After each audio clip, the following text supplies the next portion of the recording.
আসসালামু আলাইকুম। সবাইকে টিএ হাবের পক্ষ থেকে শুভেচ্ছা। আজকে আমরা সেন্ট্রাল ইন্স্যুরেন্স শেয়ারটির টেকনিক্যাল অ্যানালাইসিস বা কিছু বেসিক ফান্ডামেন্টাল ইস্যু নিয়ে কথা বলতে চাচ্ছি। আপনারা স্ক্রিনে দেখতে পাচ্ছেন শেয়ারটির হিস্ট্রি। আপনারা দেখতে পাচ্ছেন যে শেয়ারটি কিন্তু ডিভিডেন্ডের দিক থেকে বিচার করলে আমরা বলবো শেয়ারটি কিন্তু ধারাবাহিকভাবে 2003 সাল থেকে ডিভিডেন্ড দিয়ে আসছে এবং তাদের ডিভিডেন্ডের হিস্ট্রি কিন্তু মোটামুটি ভালো। অর্থাৎ মিনিমাম 10% ডিভিডেন্ড দেওয়ার চেষ্টা করে এবং রাইট শেয়ারও তারা কিন্তু এ পর্যন্ত প্রায় 3 বার দিয়েছে আর কি। সেই ক্ষেত্রে তাদের ফান্ডামেন্টাল যে একটা বিষয় থাকে সেটা কিন্তু খুবই ভালো। আবার যদি আমরা ইপিএস এর হিস্ট্রি দেখি, ইপিএস দেখেন 2019 সাল থেকে 19, 20, 21, 22, 23 ইপিএস এর মধ্যে কিন্তু একটা সুন্দর ধারাবাহিকতা রয়েছে। এদিক থেকে কিন্তু শেয়ারটি একটা ভালো আহ, ইয়ে দেখতে পাচ্ছি। এরপরে যদি আমরা লং টার্ম এবং শর্ট টার্ম লোন দেখি, এখানে কিন্তু তাদের কোনো শর্ট টার্ম এবং লং টার্মে কোনো লোন নেই দেখা যাচ্ছে। যাই হোক, সর্বোপরি শেয়ারটির ফান্ডামেন্টাল বিষয়গুলো অবশ্যই ভালো দেখা যাচ্ছে।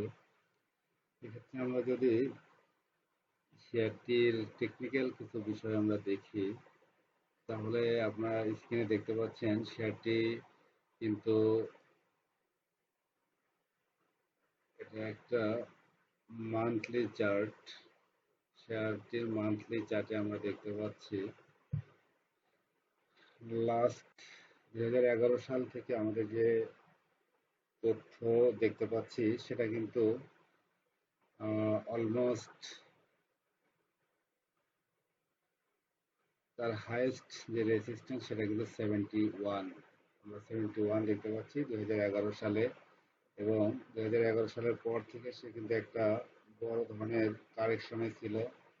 কারেকশনের পরে 2020 সালের জানুয়ারি থেকেই কিন্তু শেয়ারের মুভমেন্ট শুরু হয়। অর্থাৎ আমরা জানি 2020 এবং 21 সালে ইন্স্যুরেন্স সেক্টরটার একটা বড় ধরনের প্রাইস মুভমেন্ট হয়। তো সেই সময় শেয়ারটি কিন্তু 23 টাকা লেভেল থেকে প্রায় আবার 70 টাকা লেভেলে উঠে যায়। যাই হোক, যেহেতু 70 টাকা বা 71 টাকা তার একটা বড় রেসিস্টেন্স ছিল, লং টার্ম রেসিস্টেন্স, সেই 71 টাকা লেভেল থেকে আবার কিন্তু কারেকশনে চলে যায়। অর্থাৎ 2021 সালের জুলাই থেকে সে কিন্তু কারেকশনে চলে যায় এবং কারেকশনের পরে সে মোটামুটি 2022 সাল প্রায় পুরাটাই কিন্তু সে একটা কনসলিডেশন পিরিয়ড পার করে।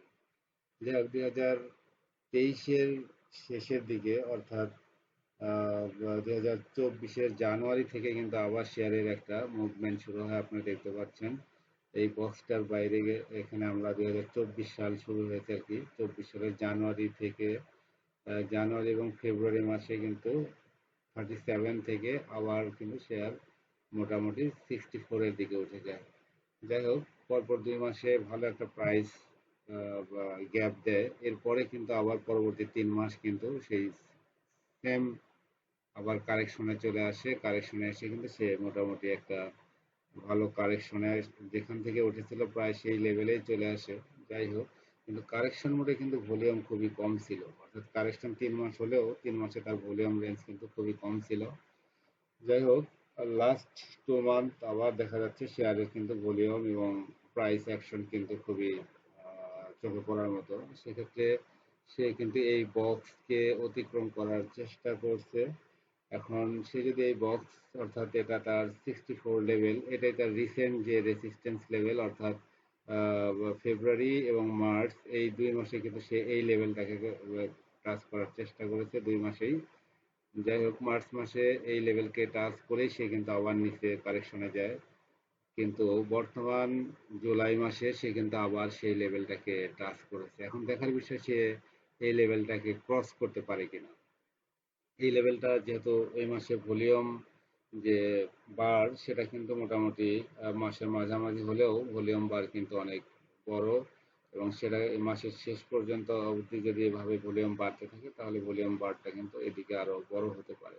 সেক্ষেত্রে প্রাইসের যে ক্যান্ডেলটা সেটাও কিন্তু আরো একটু বড় হতে পারে। যাই হোক, সে হয়তো তার এই এই যে 64 টাকার যে রেসিস্ট্যান্স, সে যদি এটা ক্রস করতে পারে তাহলে হয়তো পরবর্তী ধাপে তার 71 রেসিস্ট্যান্সের দিকে যেতে পারে।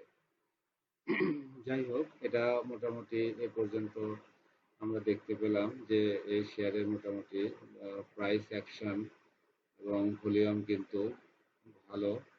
সেক্ষেত্রে শেয়ারটি আমরা টেকনিক্যালি ভালো অবস্থানে রয়েছে বলতে পারি। আচ্ছা, শেয়ারটিকে যদি আমরা উইকলি চার্টে দেখি, তাহলে উইকলি চার্টেও কিন্তু আমরা অলমোস্ট সেম একটা দেখতে পাবো আর কি। আমরা গত সপ্তাহে কিন্তু একটা বড় ভলিউম আমরা দেখতে পাচ্ছি। এই সপ্তাহেও কিন্তু মোটামুটি ভলিউমটা একটু কম। তো সেক্ষেত্রে দেখার বিষয়, এই সপ্তাহে তো আরো 2 দিন আছে। এই 2 দিন ভলিউম কি হয়, ভলিউম যদি বাড়তে পারে তাহলে হয়তো সে এই বক্সের বাইরে যাওয়ার একটা সম্ভাবনা রয়েছে। আচ্ছা, আমরা হয়তো অন্য কিছু ইন্ডিকেটর দেখতে পারি। আমরা এখানে আহ, আমরা যদি বোলিঙ্গার ব্যান্ডকে দেখি, বোলিঙ্গার ব্যান্ড আপনি দেখতে পাচ্ছেন, বোলিঙ্গার ব্যান্ডের কিন্তু আপার যে ব্যান্ড সেটাকে টাচ করার চেষ্টা করছে। গত সপ্তাহে বোলিঙ্গার ব্যান্ডে আপার ব্যান্ডকে টাচ করেছিল। যাই হোক, একটু স্লো হয়ে যায়, স্লো হয়ে আবার এই সপ্তাহে হয়তো আবার একটা গ্রিন ক্যান্ডেল আমরা দেখতে পাচ্ছি। তো সবচেয়ে মজার বিষয় হলো, আমরা লাস্ট প্রায় 7 উইক আমরা দেখতে পাচ্ছি প্রত্যেক সপ্তাহে কিন্তু প্রায় প্রত্যেক সপ্তাহে তার পূর্বের সপ্তাহের চেয়ে উপরে ক্যান্ডেল দেখা যাচ্ছে আর কি। মাঝখানে একটা ক্যান্ডেল বাদে বাকি প্রত্যেক সপ্তাহে কিন্তু এরকম একটা সিনারিও দেখতে পাচ্ছি। অর্থাৎ বলা যায় প্রায় 7 সপ্তাহ ধরে কিন্তু শেয়ার একটা আপ ট্রেন্ডে রয়েছে, ভালো একটা আপ ট্রেন্ডে রয়েছে। যাই হোক, এটা বোলিঙ্গার ব্যান্ড অনুসারেও ভালো পজিশনে রয়েছে। আমরা এরপরে যদি ইসিমোকুটা দেখি, ইসিমোকুতে কিন্তু আমরা ইসিমোকু ক্লাউডের উপরেই অবস্থান করছে, এটাও আম, ভালো পজিশনে রয়েছে। এরপরে যদি আমরা প্যারাবোলিক চার্ট দেখি, প্যারাবোলিক চার্টেও কিন্তু আমরা দেখতে পাচ্ছি যে তার ট্রেন্ড চেঞ্জ করে লাস্ট 5 উইকস কিন্তু সে তার আপ ট্রেন্ডকেই ইন্ডিকেট করছে। এদিকে যদি সুপার ট্রেন্ডটা দেখেন, সুপার ট্রেন্ডটাও কিন্তু গত 2 সপ্তাহ আগেই কিন্তু সে তার ট্রেন্ড চেঞ্জ করেছে আর কি। যাই হোক, সর্বোপরি সে একটি ভালো পজিশনে রয়েছে। আমরা যদি দ্রুত ডেইলি চার্টটা দেখে আসি, ডেইলি চার্ট, ডেইলি চার্টে সুন্দর একটা আমরা কিন্তু একটা প্যাটার্ন দেখতে পাচ্ছি। শেয়ারটি কিন্তু টানা এই লেভেল থেকে কিন্তু আপ ট্রেন্ডের দিকে চলে গেছে আর কি।